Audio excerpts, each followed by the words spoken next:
Hello and welcome to Digital Transformation for Humans with your host, Amy. In this podcast, we delve into how technology intersects with leadership, innovation, and most importantly, the human spirit. Each episode features visionary leaders who understand that at the heart of success is the human touch, nurturing a winning mindset, fostering emotional intelligence, and building resilient teams. Today, we will delve into the topic of transformational leadership and success mindset to drive growth and innovation. Stijn Ceelen, a seasoned and result-driven C-level leader in Banking and WealthTech, Managing Director, CEO, and Advisory Board member from Belgium, is our fantastic guest today. Welcome, Stijn. Thank you, Amy. Let's start the conversation and transform not just our technologies, but our ways of thinking and leading. And if you are interested in connecting or collaborating, find more information in the description below. Subscribe and stay tuned for more episodes. Stijn, it's so amazing to have you here today. I am so excited over all the questions we are going to discuss and share that value and just dive deeper into this exciting topic. So to start with, I would like you to share a few words about your journey, what inspired you to move away from the corporate space, and how you see that transition from your perspective. Yeah, thank you, Amy. It's very nice to be here. So it's a likewise feeling to be here. It's a great question. I started my professional career in 2001 in the asset management industry at the local Belgian player. First, I did some very specific roles in risk management, institutional sales, and many others. And in 2017, in fact, I moved to Bing Bank, which was an online broker in the Netherlands, Belgium, Italy, and France. And I became the local CEO for the Belgian activities. So basically, it was my first leadership role in my professional career. And basically, in recent years, I moved from Bing Bank to Saxo Bank, as Bing Bank was acquired by Saxo Bank in 2019.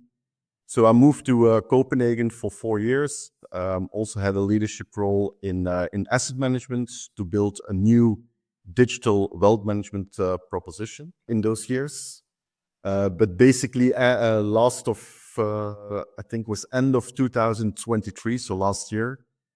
Basically, I decided to move back to Belgium and to become the chief investment officer of a single family office in Belgium.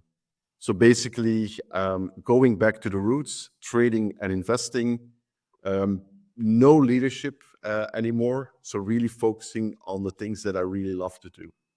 And basically, it was also the main reason to move away from the corporate sphere, because I had the feeling that I was no longer connected with my passion. There was one thing. And the second thing is, I really want to make an impact again. So over the years, in those many corporates I worked for, I found myself a little bit entangled in the web of corporate politics. So basically, a lot of time went to meetings, strategic alignments, managing stakeholders, etc. And that's something I didn't want to do anymore. I really wanted to reconnect with my passion, and my passion is trading and investing. But I also mentioned that I really want to make an impact again. I know it is important as a corporate leader to play those corporate politics, but in the end, you're not really making an impact anymore. And by just starting my own business and then afterwards, and that's also my main assignment, to become the chief investment officer of a single family office. So basically, I can make an impact again. So I have a direct influence on everything I do, while in the corporate sphere, that was not possible anymore. And those are the two main reasons that I moved away from the corporate world. What an inspiring transition and story behind all that. I really love it. And even if you mentioned that you don't want to be so close to leadership anymore, but for me, in my eyes, you are that reference leader of the future. And I wish there were more leaders in the world with similar values and ways of navigating the space, the business space. Thank you. And speaking about transformational leadership, I would like to hear more. How would you define a transformational leader and what are the key qualities? What are the main commonalities and differences between corporate leaders and business owners? As you have been on both sides, you know a lot about it. Yeah. For me, a transformational leader, in the first place, is someone who can inspire and motivate. When I was a leader, I always told people working for me that in the first place, my job was to create an environment where other people could excel. You hire people because of their skills, their knowledge, and basically then it's up to you to trust them to do their job. It's not about micromanaging people, controlling people's work. Though also those people, they have a passion and they really love to do what they're doing. And basically the only thing you need to do is to inspire those people and create an environment where they really can excel and where they can do what they love to do. For me, that is crucial. If you can't do that, then in my honest opinion, it's gonna be hard to introduce some kind of growth mindsets in a company. For me, a second important quality is in fact communication. You should be an effective communicator, but it also means that you need to be an active listener. First of all, if I'm talking about communication, it is very important to articulate the vision you have. A lot of people, they are not even able to articulate their vision and what they really want to achieve in a company.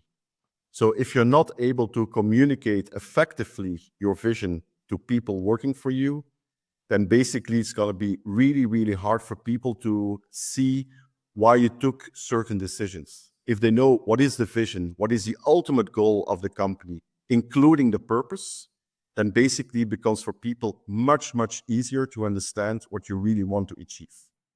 That's a second important thing. And lastly, what I said is you should show a lot of empathy. You're working with people. And in order to understand people, and also what I said is like, if you want to create an environment where people can excel, you should actively listen to people to understand what are their concerns, what are their needs. And if you can understand those needs and concerns and create an environment where they can excel, then basically people will do everything for you what you ask them to do. Because you care about people, and if you care about people, they will care about you as well. Then the second part of your question, if you talk about, okay, what is now the difference between corporate leaders and business owners? In fact, they should share basically the same qualities. But the environment is completely different. Also, the level of risk-taking is completely different. The availability of resources might be different, but also your influence might differ. So if we start talking about the environment, in the corporate world, basically as a leader, you end up in a position where there is a framework, there are formal responsibilities, there's already an established corporate culture, while as a business owner, that's what you need to create yourself. So basically, you can have a much higher impact because it's up to you to decide what kind of culture you want, what kind of organization you want, and basically to transform that into, let's call it a corporate framework. If we talk about resources, of course, corporate resources, I don't say they're going to be unlimited, but as a business owner, your resources are much more limited. So the consequence is that you need somehow to be a little bit more creative, because you not always have the money, you don't always have the people to basically achieve what you really want to achieve. So that's also a big difference. And then if we talk about levels of risk, then basically as a corporate leader, you're part of a bigger corporation. And the only risk that you face is some kind of financial risk of the corporation, not yourself. As a business owner, that's completely different, because the risk that you take, it can also be extended to your personal wealth, but also your personal finances. So you have to be much more careful in taking the decisions and their consequences. So for me, those are the big differences between business owners and corporate leaders. But in fact, if you want to be transformational, then basically you have to have the same characteristics. And that's effective communication, a clear vision, but definitely an inspirator and motivator. I absolutely love everything you just mentioned because I would like to talk about each part of those. It's just so inspiring and so important. And so many leaders and those who are working around those leaders really need to hear. And this is such a kind reminder and an inspiration to help them moving forward and develop certain skills. And you also mentioned that those qualities, they are basically the universal qualities which are applicable in both worlds. And still, the mindset is something what is in the core of their development. And in today's rapidly changing business environment, I think it is really important to have that success mindset. Somebody is calling the growth mindset. I call it the winning mindset. And I would like to hear from you, what are some common mindset barriers that leaders face and how can they overcome them in order to achieve success? Yeah. And I think you already mentioned the right words. It's a growth mindset. So if you don't have a growth mindset, it's gonna be really, really hard to succeed in the long term. And in order to create this growth mindsets, we should stop using words like failure, mistakes, etc. Basically, if you want to grow, you should embrace change. You should stop calling this failures, but it's more like learning experiences. You should learn from the things that didn't go as hoped. And basically, the most important thing is learn from those experiences, try to change, try to do something different. So you need to incorporate some kind of culture of innovation and resilience. That's for me the most important thing. It's like it's all about learning. And if you want to learn something, even as a child, it's not that after 12 months everyone stands up and starts walking. Of course, once in a while you fall, and basically it's what you're doing is, okay, you try to learn what you did wrong before, and that of course is that learning experience that will make you better and better. It's the same. I was watching the basketball final of the Olympics, and it's the same thing. It's like if you want to be successful in taking all those shots, first of all, it's not that you woke up, went to a basketball court, and you succeeded every single time when you took the shots. No, it's by practicing, it's by learning from your mistakes, learning from those experiences that you can create that growth mindset. Another thing, and it's also related to it, it's the fear of failure. And it's because people believe, especially as a corporate leader, that there's some kind of superman or superwoman and that they're not allowed to make mistakes. No, I think that's completely wrong. It's like even corporate leaders can make mistakes. They also fail. And the best thing to do is to show this vulnerability and show people, look, I also made a mistake. I allow you to make mistakes. But the most important thing that we need to do is to learn from these mistakes and to become better in order to grow and to achieve our long-term goals. It's also, it's the opposite of growth thinking. It's fixed thinking. And it's especially people that believe that their current knowledge and skills are sufficient and that they somehow resist to new ideas, new methods. That's also the wrong mindset. It's like the world is always evolving.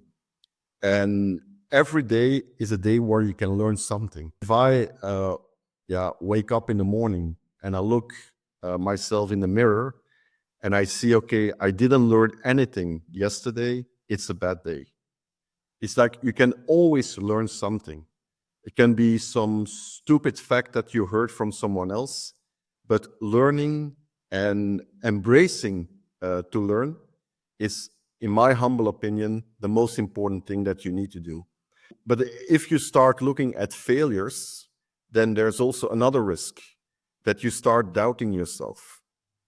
That you see all those failures, especially if it is one failure after the other, and people start doubting themselves, they have a tendency to go back to the old way of working. So don't focus on the failures. The failures are just learning points. Also focus on the successes, the things that you did well. Focus on that one. And if you want to, just talk to people, go to your mentors, go to your peers, ask their feedback, what you could do to avoid these kind of failures. But it's these kind of things, showing this kind of vulnerability, that is, in my humble opinion, very, very essential to become a transformational leader. I couldn't agree more. Everything you are describing is so spot on. And from what I could see, there is also a fear of success sometimes. And that is something what is restricting the person who has an incredible potential and incredible ambition to grow and move forward faster from just unpacking and unfolding all those gifts and sharing them with the world. So all that is really so important. And unfortunately, in the corporate world, it is considered to be something self-evident. Nobody's talking about it. Nobody's highlighting it. And probably that is the reason why some corporate players are just forgetting or down prioritizing all those crucial, important ingredients which are standing behind big success stories. True. And speaking about the role of soft skills and emotional intelligence, both for corporate leaders and business owners, how do they influence those business outcomes? Could you tell a little bit more and share your experience from Saxo Bank, probably from your previous journey? Could you see that if there would be more accent on what really matters in the world of soft skills and emotional intelligence, it would impact the hard business results? Yeah, I think like soft skills, empathy, emotional intelligence, they're pivotal in the success of a company to achieve long-term goals. If you're not able to listen to people, to understand what they need, what their concerns are, even your own people, how on earth are you going to understand your own clients? So if you're not able to listen to employees, to clients, how can you build a sustainable business? So basically, they're pivotal. It is so important that you have the empathy to understand what people need, what their concerns are, to build a resilient business in the long term. For me, for business owners, it's even more important Because as a corporate leader, most of the time you don't have direct access to your clients. So you really depend on the people reporting to you. So the effect is a little bit smaller, but as a business owner, you not only need to listen to your people, but you also need to listen to your clients because you have a direct impact on your relationship with clients. And that's also another thing that is really important. That's the relationship. If you show empathy, if you have enough emotional intelligence, you can create relationships of trust. And if you have a relationship of trust with your employees, you'll see that the retention will skyrocket. But it's the same with clients. If you build a relationship of trust with your clients, then of course they will stick to you. They will even become ambassadors.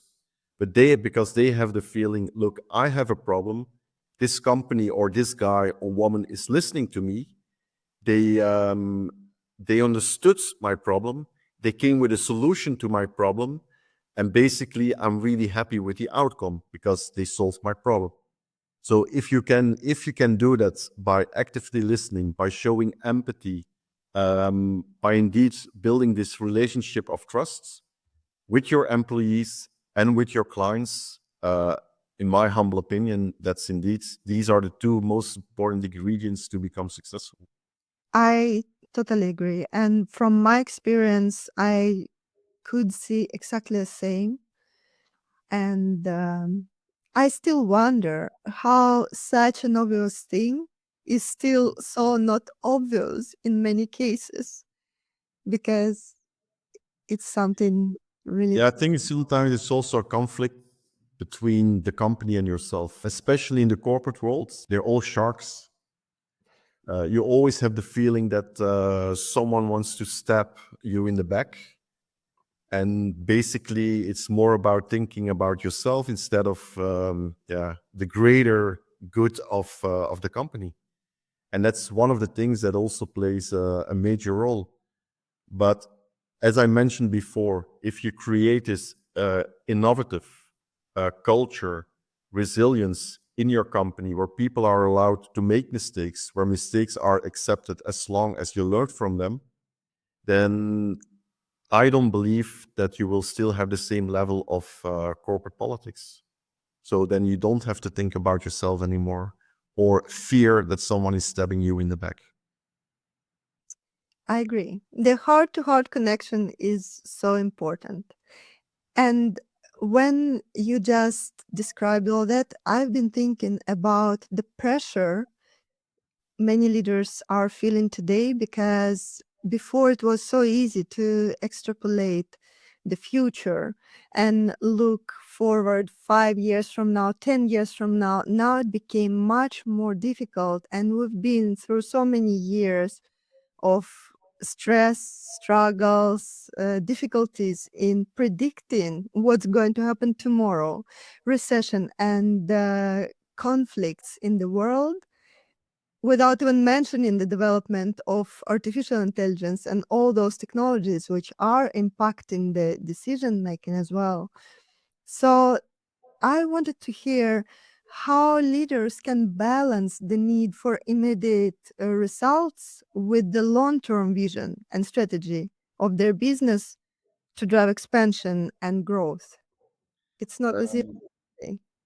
Yeah, so for me, it's let's call it a C-level mistake that some companies make. First of all, people don't always understand what a strategy is. For me, a strategy is very clear. It's like you have an ultimate goal that you want to achieve. Some companies, they go for operational excellence, some others go for customer intimacy, and some others for product leadership. You can combine two of them, but you won't see any companies combining the three of them. So you need a very clear goal in the future with some metrics. Then, of course, it's a long-term path. So, and there are different paths to the goal.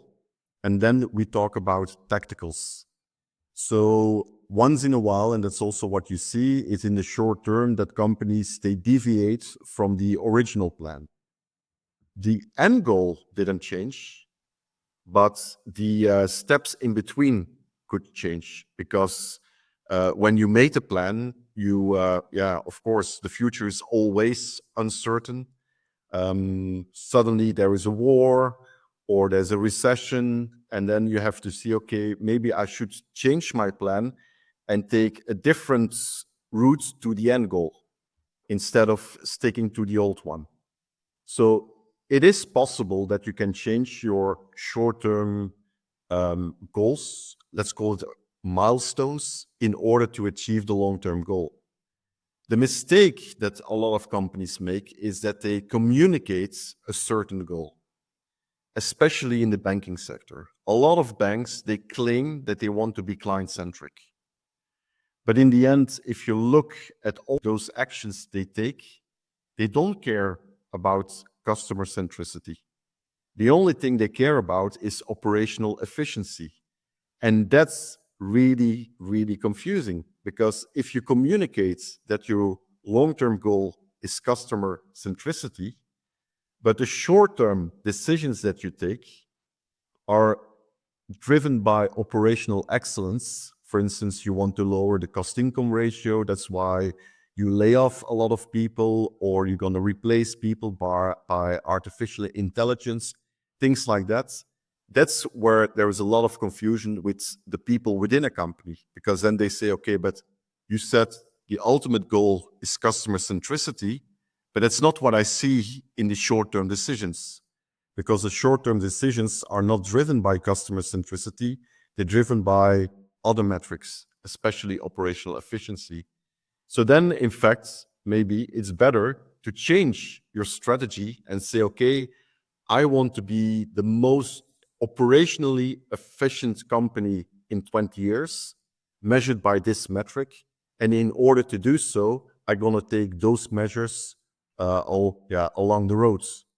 And that's what companies should do. And that's the biggest mistake they make is that there's a misalignment between the ultimate goal and the decisions they take in the short term. This is powerful. I would love to dive deeper into this and talk about it for so much longer. But it's time to wrap up today's conversation. So I'm really impressed by all your insights and gold nuggets. But what is one piece of advice you would like to give to aspiring leaders and business owners aiming to drive growth and innovation in their business in the corporate world and outside in the both worlds? Just in daily life in general, I would say one of the most important things I learned is basically continuous learning. It's like you need to have this mindset that you want to learn every single day. And you can do that in different ways. By watching your podcast, for instance, by reading books, I don't know, by listening to other people, but also indeed, and be open to change. It's like flexibility, adaptability are also key. But basically, if you have this kind of continuous learning modes in your heads, then as a consequence, you will also be open to adapt, to be flexible, if there is indeed some kind of change in the world. So instead, for instance, of fighting against AI, try to embrace it. See how it can help you to achieve your long-term goal, how it can help you to define your purpose, etc. So continuous learning, adaptability, flexibility, for me, those are the two most important lessons if you want to grow or if you want to create a growth mindset. Your advice and your life lessons are warming up my heart. Thank you so much for sharing your wisdom with us today. I'm honored to have you in the studio, and it was such a great pleasure to have this conversation. Thank you. Thank you for joining us on Digital Transformation for Humans. I'm Amy, and it was enriching to share this time with you. Remember, the core of any transformation lies in our human nature, how we think, how we feel, and connect with others. It is about enhancing our emotional intelligence, embracing a winning mindset, and leading with empathy and insight. Subscribe and stay tuned for more episodes where we uncover the latest trends in digital business and explore the human side of technology and leadership. Until next time, keep nurturing your mind, fostering your connections, and leading with heart.